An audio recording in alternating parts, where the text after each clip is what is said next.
Welcome back, Wildcats. I'm Lucy. I'm Adelyn. And today we have a lot of extravagant shows for you. Today for lunch, we have hot dogs and cheeseburgers. How delicious. And, and for the side, we have french fries, romaine lettuce, tomatoes, carrot dippers, a cornucopia of fresh variety. Apples and bananas. Oh, wait, can we do like a transition? Now on to the shows. Ew. No. Now On to the shows.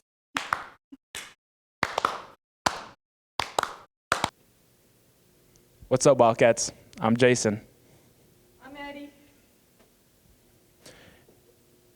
And you're watching what song you're gonna play when you're on Ox. Alright, who am I here with? Christian. What song are you gonna play on Ox whenever you're going to work? It's not like an actual song, but if you know of it, is what Darwin says, starts singing when he's on his way to back home. And he goes like, I'm on my way, I'm on my way. I'm on my way. I've got my lungs and that's a start, and I've got love inside my heart. I'm on. And then, I don't know the rest of it. It has been a while since I heard it, but that would be the song I would listen to. Thank you, Christian. You're welcome. No problem. I'm here with River Evans. What song do you listen to while you're getting ready? No Flocking by Kodak. Talking about my damn, but y'all tripping too. Is it you? Alright, who am I here with? Booger. When you're about to play a football game, what song are you gonna put on? War With Us by Youngboy.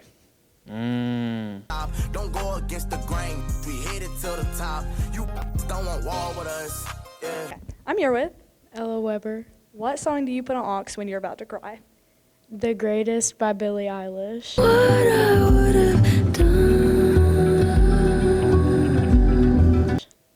Alright, who am I here with? Drizzy Drake. Johnny. Alright, when you're feeling nonchalant, what song are you gonna put when you're on Ox? Not You Too by Drake. First time in a long time. Made My Day by Lucky. Now walk away, walk away. Still talk to him. Hey, but I'm happy I saw you today.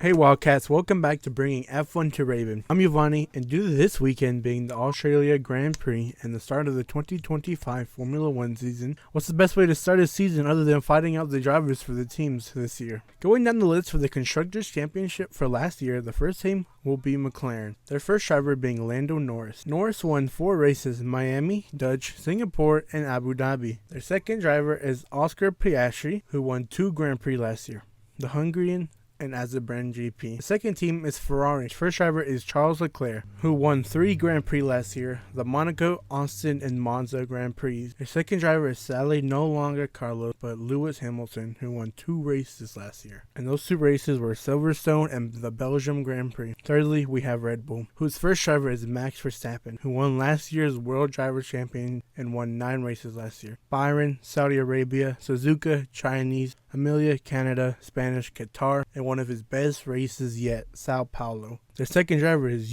Liam Lawson is the second driver, who won 0 races last year and only raced for 6 races after replacing Ricciardo. Next we have Mercedes, whose first driver is George Russell, who won 2 Grand Prix last year. Austria, my favorite, and Las Vegas. Their second driver is Kimi, not Raikkonen, but Antelli, who's a rookie and got promoted from F2 to F1. Next we have Aston Martin. The first driver is Fernando Alonso, who's a rookie and has the most experience out of the rookies, having 2 World Driver Championship and 32 wins under his belt. Their second driver is Lance Stroll, who won 0 races last year. Next we have Alpine. Their first driver is Pierre Gasly, which has 1 race win under his belt. Their second driver is a rookie, Jack Doohan, whose contract only guarantees him a seat for only the first 6 races. Next is Haas, which first driver is Esteban Ocon, that has 1 race win under his belt and moved from Alpine last year to Haas this year. Their second driver is rookie Oliver Bearman, who's had experience in F1 before, filling his role for Carlos and K-Mag and getting points in both races. Next is Racing Bulls. Their first driver is Yuki Tsunoda, which has 0 race wins but is an underrated driver that's been with Red Bull's sister team for 5 years now. Their second driver is Isaac Hajar, another rookie who was the second in the F2 championship standing for last year. Next is Williams. Their first driver is my favorite, Mr. Smooth Operator Carlos Sainz himself. Carlos won twice last year in Australia and Mexico. Carlos believes in Williams and stated we won't see him on the podium or even top 5 this year, but he's there to help improve Williams. Their second driver is Alex Albon, who has 2 podiums under his belt. Lastly is Sauber. Their first driver is Nico Hülkenberg, who has moved from Haas to Sauber this year. Their next driver is Gabriel Bortoleto. Gabriel is another rookie this season and was last year's F2 World Drivers Champion. That's been all the drivers for this team. Remember, this Sunday is the Australia Grand Prix. Go watch and support your favorite driver or just support Carlos.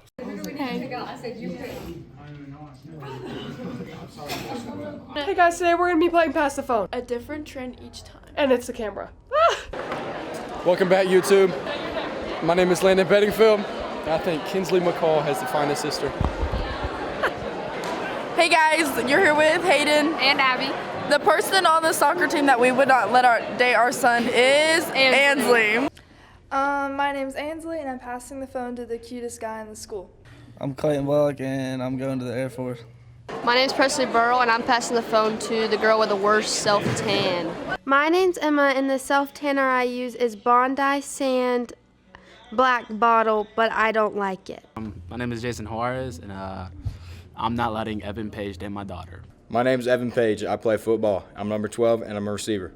My name is Eileen, and my celebrity crush is Ivan Cornejo. I'm GB Anderson, and I think Jay Soltaku has the best trip in the high school.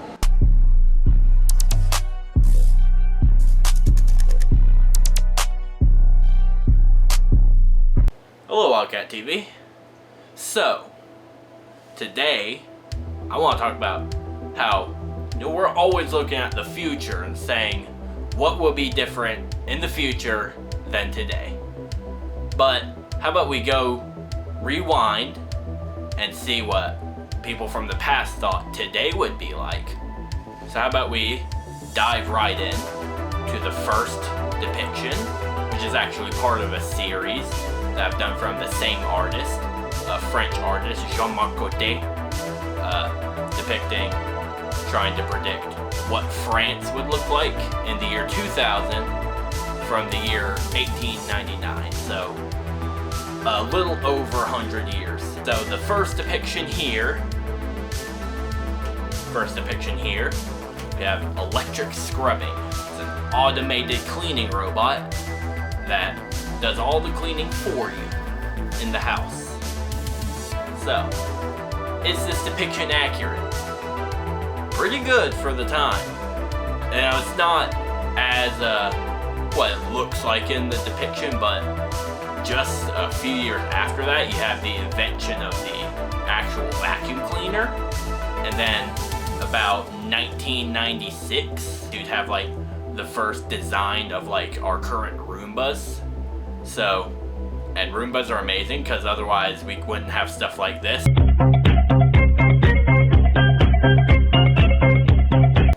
So here we have the rural postman.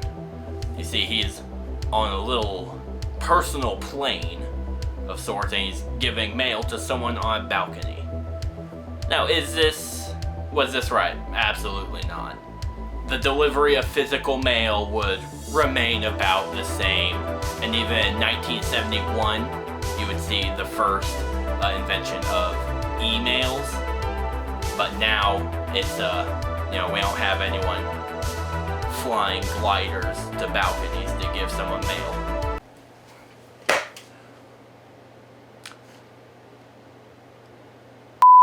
How about man's electric best friend? It's just a chassis on wheels. You draw on a face on it, and it would follow a metal cane with a magnet. So, is this accurate? We have this, I'm so happy, oh, happy-go-lucky me. I just go my way, living every... Oh, great heavens! There's that, but it's not as widespread as they thought it would be, because as entertaining it is to look at, it's not really gonna do anything. Alright, for our last depiction I've chosen it's a twofer. So we have the frozen earth and radium heating. They go together. And you might be wondering why. Well, back in the about 1919 era, people are looking for alternative heating methods to like coal and oil. They want to look for something different. And they think radium is the answer. But they say we can't mine too much of it because then the earth would freeze.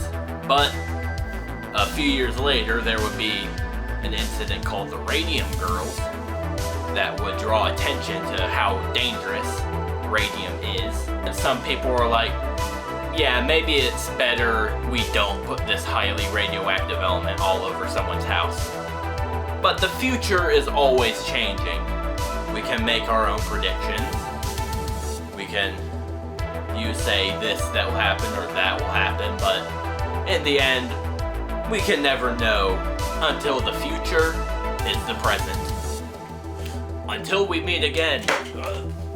Bye, Wildcats. Oh. Bye, Wildcats. See you next week. Have fun surfing. Go Cats.